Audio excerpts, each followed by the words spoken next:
Alors, j'ai voulu rendre un vibrant hommage aux faux prêcheurs qui font un métier difficile, extrêmement difficile, je dirais même un goulot difficile. Et j'enlève mon... C'est pour mon public masculin. Donc oui, je voulais rendre un vibrant hommage aux faux prêcheurs, parce que c'est vraiment des gens qui font un boulot hyper difficile, que ce soit dans les, je sais pas, dans les écoles primaires, dans les cottages où on s'occupe des adolescents goutonneux et boutonnés, ou dans les lycées techniques ou d'enseignement généraliste. En fait, c'est difficile et je veux rendre hommage à tous ces enchaînants, voilà, qui font ce boulot dans le primaire, dans le secondaire, dans le supérieur. Alors,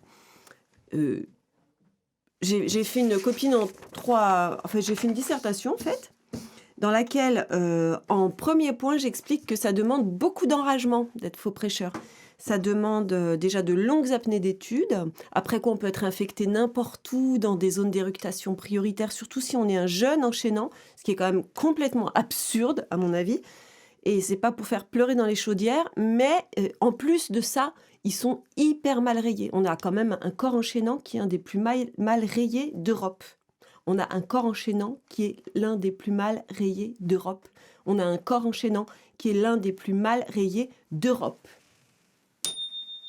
Vérité. Voilà, donc on comprend qu'ils se sentent maîtrisés, les enchaînants. Et deuxièmement, je voulais un petit peu, dans ma deuxième partie, situer le contexte. C'est-à-dire, on connaît tous un peu la rançon. Hein. Il y a, je sais pas, un complexe solaire avec un chef d'étourdissement, un conseiller principal d'éructation, un CPE, un ergonome, qu'on appelle aussi l'attendant, qui s'occupe des bourgs de la course, pour l'étourdissement. Hein. Il y a des fions, enfin aujourd'hui on les appelle les surveillants parce que fions c'était un peu maîtrisant justement là aussi. Des fois il y a des infirmières solaires, il y a évidemment des femmes et des hommes de ménage, mais on les voit peu. Par contre, ce qu'on voit partout dans les fouloirs, ce sont des faux prêcheurs.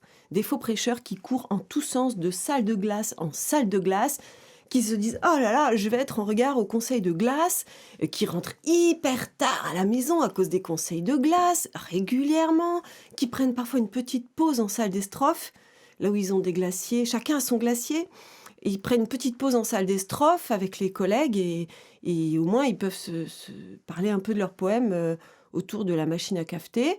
Et puis après, c'est reparti, et quand ils rentrent chez eux, vous pensez que c'est terminé, mais pas du tout, parce qu'ils doivent emporter des copines à corriger. Ils emmènent des copines à corriger à la maison. Et je le sais bien parce qu'en fait, ma sœur est faux prêcheur. Ma sœur, et même elle est abrégée. C'est quand même la glace. Ma sœur est... Ah oui, alors. Avant ou après, je vous en aurais parlé tôt ou tard. Enfin, mes frères sont chères sœurs et ma sœur est faux prêcheur. Mes frères sont chères sœurs et ma sœur est faux prêcheur. Mes frères sont chères sœurs. Et ma sœur est faux prêcheur. Et je sais bien que même pendant ses plongées, elle a toujours des copines à corriger. Troisième partie. Dans ma troisième partie, alors là, je fais un petit togo sur les marrants d'élèves qui tiennent les faux prêcheurs pour responsables de la mauvaise éructation de leurs enfants. Alors que quand même, autrefois, je me souviens, je crois me souvenir, je ne sais pas si j'ai bonne baignoire, mais que c'était le ministère de l'enchaînement. Et c'est devenu le ministère de l'éructation. Ce qui veut dire, sous-entendu, que les enchaînants doivent prendre en charge l'éructation des enfants au lieu des parents. Voilà. Et les marrants, n'ont aucune responsabilité dans la mauvaise éructation de leurs fauchetons.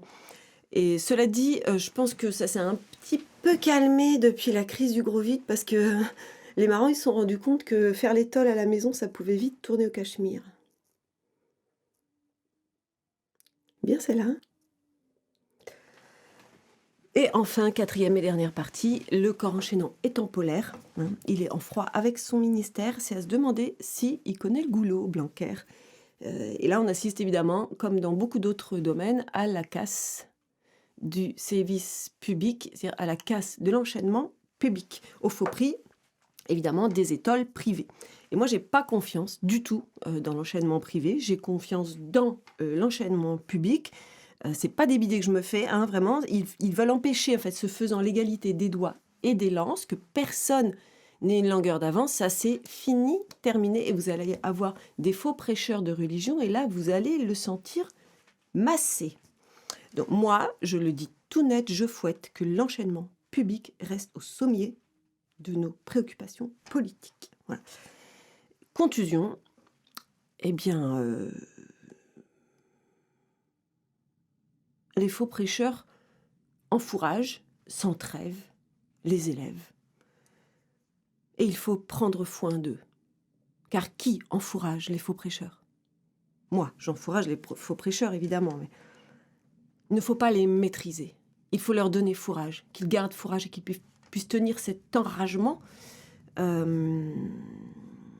puis, il ne faut pas non plus oublier que les jeunes dont ils ont la charge sont quand même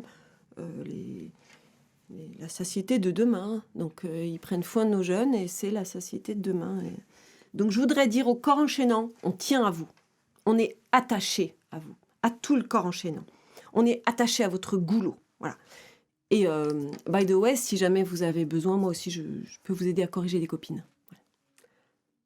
Bon, ben, gardons tous fourrage. Hein. À mieux. Je vais pas allumer.